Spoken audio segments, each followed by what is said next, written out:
السلام عليكم ورحمة الله وبركاته. معانا أخبث تطبيق كاشف الأرقام.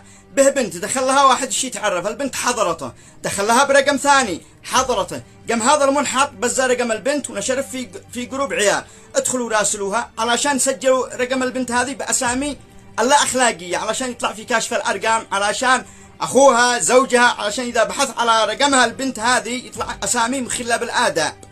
ربما هذه يعني تحصل مشاكل، ربما تؤدي إلى طلاق. فرسالة لا تصدقوا هذه الأشياء، لأن عيال السوق كثير، عيال السوق كثير.